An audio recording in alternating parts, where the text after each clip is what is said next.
नमस्कार, good evening. स्वागत है आपका अपने यूट्यूब चैनल बी एजुकेटर में। बात करेंगे 69,68,500 शिक्षक भर्ती रिजल्ट एडमिट कार्ड खो गए हैं या आपने जो रजिस्ट्रेशन टाइम आपका मोबाइल नंबर फिल किया था उसकी सिम खो गई है या नंबर आपका जो है बंद हो गया है, तो उसके लिए आपके पास क्या ऑप्शन है। एक और सचिव पर अवमानना नोटिस, उत्तर कुंजी मामला होगा हल। ARO कोर्ट में मामला, 6800 ऑर्डर अपलोड, नया मोड। इन्हीं बिंदुओं पर बात करेंगे। वीडियो स्टार्ट करने से पहले अगर आपको लगता है कि चैनल के माध्यम से आपके राइट्स के लिए आपकी हक की आवाज़ को उठाया जाता है और शिक्षक भर्ती से संबंधित ऑथेंटिक अपडेट आप तक पहुंचाई जाती है, तो निसंकोच आपको चैनल से जुड़ जाना चाहिए। टाइम वेस्ट ना करते हुए हम बिंदुओं पर बात करेंगे। रिजल्ट एडमिट कार्ड को लेके ये थोड़ा सेंसिटिव है, इस पर थोड़ा आपको चीज़ें समझनी पड़ेंगी। इस टॉपिक पे हम बाद में बात करेंगे। पहले हम बात करेंगे एक और सचिव पर अवमानना नोटिस, उत्तर कुंजी मामला। सेम इसी राह पर जो है होगा हल, सेम इसी प्रकार होगा हल। मैटर जैसा कि आपको पता है कि आए दिन किसी न किसी विभाग में जो है अवमानना याचिका दाखिल की जाती है पिटिशनर की तरफ से, लेकिन ऑर्डर का उस पर कोई भी ऑर्डर को जो है फॉलो नहीं किया जाता है। उसके पश्चात भी जो अधिकारी हैं उस ऑर्डर को फॉलो नहीं करते हैं, तो न्यायालय के द्वारा फिर से उनको जो संबंधित अधिकारी हैं उनके खिलाफ जो है मजबूरन एक जो है अवमानना नोटिस जारी करना पड़ता है। मैटर जो है वो अधीनस्थ सेवा चयन आयोग से है, जिसमें सचिव को जो है अवमानना नोटिस जारी किया गया है।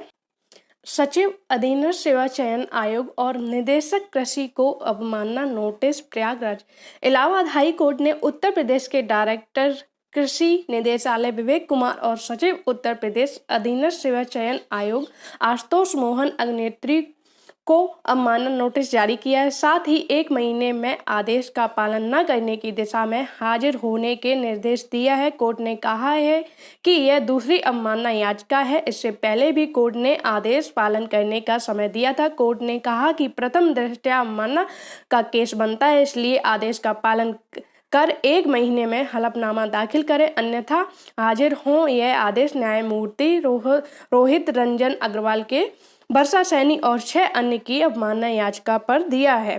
याचिका पर वकीलों का कहना था कि आयोग की भर्ती में याचीगढ़ कनिष्ठ अभियंता कृषि पद पर चयनित किए गए थे, लेकिन इस ऑर्डर का जो है फॉलो नहीं किया गया है। जो पिटिशनर्स थे उनका अभी तक जो है इस ऑर्डर का लाभ नहीं मिला, तो बार बार जो अवमानना याचिका डाली गई। अब जो है एक टाइम बाउंडेशन के अकॉर्डिंग, मतलब 1 महीने के अंदर इनको ये ऑर्डर फॉलो करना पड़ेगा।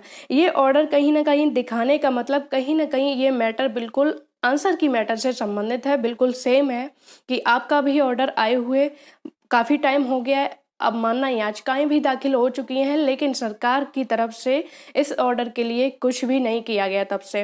हाँ, ये चीज़ है कि सरकार अब सुप्रीम कोर्ट जा रही है, तो जो कुछ भी होगा सुप्रीम कोर्ट में भी वैसे तो जो पिटिशनर है उनका पक्ष मजबूत है और पिटिशनर जो हैं वो भी लड़ेंगे। तो इसके बाद जो चीज़ें होंगी वो कहीं ना कहीं अब इन पर जो है जल्द से जल्द जो उत्तर कुंजी के कैंडिडेट हैं उसमें टाइम बाउंडेशन दे दी जाएगी और उनको नियुक्ति के आदेश दिए जाएंगे। सेम इसी बेस पर, इसी प्रक्रिया के तहत उत्तर कुंजी मामले को भी हल किया जाएगा। इसी बेस पर जो है उत्तर कुंजी पीड़ितों को भी नियुक्ति दी जाएगी। अब बात करेंगे ARO मामला जो है कोर्ट में। ARO भर्ती परीक्षा परिणाम को कोर्ट में चुनौती। इलाहाबाद हाई कोर्ट की ARO भर्ती परीक्षा परिणाम को हाई कोर्ट में चुनौती दी गई है। याचियों ने इस बात को आधार बनाया है कि भर्ती परीक्षा में अधिक अंक पाने वालों को चयन नहीं हुआ है, जबकि कम अंक पाने वालों की चयनित की सूची है। याचियों ने घोषित परिणाम को गलत बताया है। दीपक कुशवाहा व अन्य की ओर से बुधवार को याचिका दाखिल में कहा गया कि भर्ती प्रक्रिया में गड़बड़ी हुई है, जो कि जांच का विषय है। अभ्यर्थियों का आरोप है कि अधिक अंक पाने वाले पर भी किस आधार पर अभ्यर्थियों को बाहर कर दिया गया। समय समय पर अभ्यर्थियों की ओर से इसके खिलाफ आवाज उठाई गई है, परंतु उन्हें हर बार निराशा हाथ लगी। तो कोई भी भर्ती हो, कोई भी मैटर हो, बिना कोर्ट के जाए हुए संपन्न नहीं होती है। ARO और RO में भी जो है मामला अब कोर्ट में जा चुका है, जिसमें आरोप है कि जो कम अंक वाले अभ्यर्थी हैं उनका चयन हो गया है, जबकि ज़्यादा अंक पाने वाले जो है सूची से बाहर कर दिए गए हैं। अब बात करेंगे 6800 ऑर्डर अपलोड नया मोड। तो आपका जो 22 मार्च को इसकी हियरिंग थी, उसका ऑर्डर अपलोड हो चुका है और नेक्स्ट डेट जो आपकी 25 अप्रैल इसकी लग चुकी है। 22 मार्च की सुनवाई का ऑर्डर हुआ पब्लिश। सरकार के लगाई रिकॉल को खारिज करते हुए चयनित सामान्य वर्ग के लिए न्यूज़पेपर में सूचना जारी करने का जज इरशाद अली के आदेश को बनाए रखा, अर्थात सरकार को नोटिस जारी करना पड़ेगा न्यूज़पेपर में 67,867 और 6,696 में चयनित सामान्य वर्ग के लिए।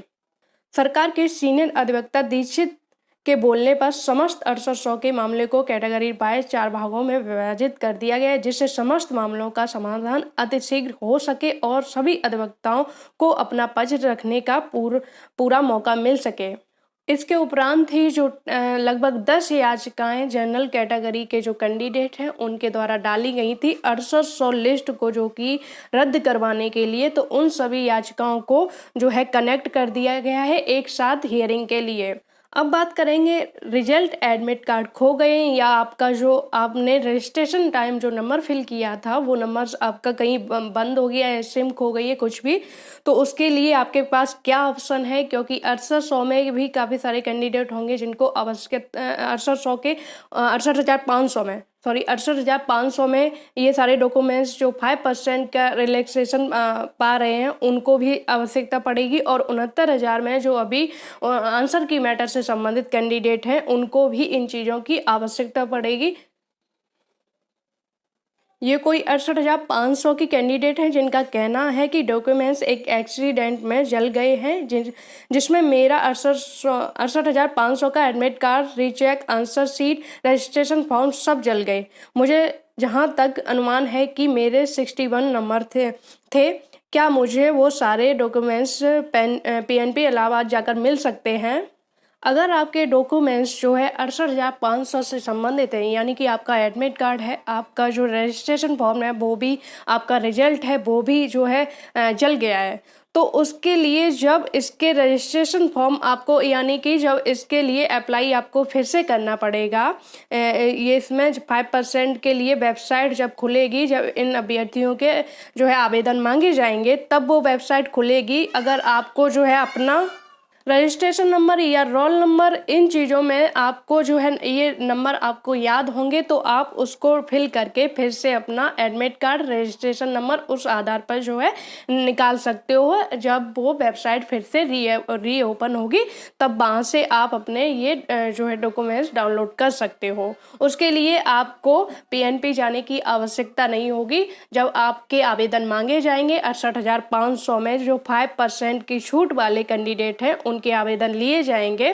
जो है नियुक्ति के लिए, तो तब वो वेबसाइट फिर से रीओपन होगी। आपके पास आपका एडमिट कार्ड जो है, रोल नंबर अगर याद होगा तो रोल नंबर से भी आप अपना जो है रजिस्ट्रेशन याद कर सकते हो। रजिस्ट्रेशन नंबर याद होगा तो अपना एडमिट कार्ड और अपना रिजल्ट भी आप दोबारा जो है उसको डाउनलोड कर सकते हो। तो उसके लिए आपको ज़्यादा परेशानी नहीं होगी, फिर से रीओपन वेबसाइट होगी, आप वहाँ से डाउनलोड कर सकते हो। लेकिन इन डॉक्यूमेंट्स के अलावा अगर आपकी जो है मार्कशीट अगर जल गई है BTC या BTC की, और या फिर आपकी यूनिवर्सिटी की जो BSc या फिर आपकी 10th या जो है 12th की मार्कशीट में अगर खो गई है, जल गई है, तो कहीं ना कहीं आपको बहुत बड़ी प्रॉब्लम होगी, क्योंकि वो सारी चीज़ें आपको यूनिवर्सिटी और बोर्ड से जो है दोबारा उसके लिए अप्लाई करना पड़ेगा, वहाँ जाना पड़ेगा, और ये चीज़ें इतनी आसानी से नहीं हो जाती हैं। अगर आपके जो है रियल डॉक्यूमेंट्स सुरक्षित हैं तो आपको कोई परेशानी नहीं है। और जो इससे संबंधित 68,500 संबंधित आपके जो रजिस्ट्रेशन, एडमिट कार्ड और आपका रिजल्ट जो है गुम हो गया है, तो वो जब रीओपन आपकी वेबसाइट होगी वहाँ से आप डाउनलोड कर सकते हो। तो उम्मीद है आपको समझ आ रही होगी कि अगर आपके जो रियल डॉक्यूमेंट्स हैं, यानी 10th की मार्कशीट है, आपकी 12th की मार्कशीट है, आपकी BSc की मार्कशीट है, आपकी BTC की मार्कशीट है, अगर ये डॉक्यूमेंट्स आपके पास नहीं है तो आपको 100% समस्या होनी है। और उसके लिए आपको मुझे नहीं लगता कि इतनी आसानी से आप डॉक्यूमेंट्स जो है फिर से पा सकते हो। वहाँ आपको 10th के लिए बोर्ड का जो है दरवाज़ा खटखटाना पड़ेगा और यूनिवर्सिटी भी जाना पड़ेगा और आपको बीटीसी के लिए पीएनपी के जो है पीएनपी जाना पड़ेगा। लेकिन अगर ये वाले डॉक्यूमेंट्स आपके सुरक्षित हैं तो जो रजिस्ट्रेशन एडमिट कार्ड वगैरह के लिए आपको परेशान होने की आवश्यकता नहीं है। उसके लिए वेबसाइट दोबारा ओपन होगी तो वहाँ से आप डाउनलोड कर सकते हो। अब बात करेंगे कि 69,000 में अभी आप देख सकते हो कि मैटर हुआ था कि कुछ कैंडिडेट ऐसे थे जिनका मोबाइल नंबर जो है खो गया था। फिर उनको परेशानी हुई, काफ़ी उन्होंने प्रत्यावेदन दिया। उसके पश्चात जो है एक पोर्टल जो है खोला गया, तब उनको एक ऑप्शन मिला कि जो है आप अपना नंबर चेंज कर सकते हो। 69,000 में आंसर की मैटर अभी जो है पेंडिंग में पड़ा हुआ है, तो आंसर की मैटर से भी संबंधित जो कैंडिडेट हैं उनको भी आवश्यकता है कि अपने ये डॉक्यूमेंट सुरक्षित रखें। दूसरी बात कि आपका मोबाइल नंबर बहुत ज़रूरी है, क्योंकि मोबाइल नंबर वो नहीं होगा तो आप जो है अप्लाई नहीं कर पाओगे। क्योंकि आप जब उसका रजिस्ट्रेशन आवेदन भरोगे, इसके लिए अप्लाई करोगे, तो वहाँ पर पहले वाला जो 69,000 में एग्ज़ाम के लिए आपने जब वो मोबाइल नंबर फिल किया होगा, वही मोबाइल नंबर आपको डालना पड़ेगा। तो उस मोबाइल नंबर पर आपकी OTP आएगी, वो आपको फिल करनी पड़ेगी। उसी के आधार पर आप अपनी नेक्स्ट प्रोसेस कर सकते हो। तो इसके लिए आपको चाहिए कि आप अपना जो पुराना नंबर आपको पता होना चाहिए, आपके पास रजिस्ट्रेशन नंबर होगा तो उसमें आपने जो है नंबर फिल किया होगा, उस नंबर को सुरक्षित रखिए। सिम बंद हो गई है तो उसकी जो है दोबारा उसका नंबर निकलवा लीजिए। तो और अगर उस नंबर का दोबारा जो है आपके पास ऑप्शन नहीं है, वो नंबर आपके पास नहीं आ सकता है, तो आपको वेट करना पड़ेगा। चीज़ें क्या होती है, क्योंकि इसके 69,000 में फिर से पोर्टल खोला गया था, ओपन हुआ था, तो आगे भी होगा तो आपको फिर वहाँ पर आपका नंबर जो है चेंज करना पड़ेगा। उम्मीद है वीडियो में दी गई जानकारी से आप संतुष्ट होंगे। जुड़े रहिए चैनल से। धन्यवाद।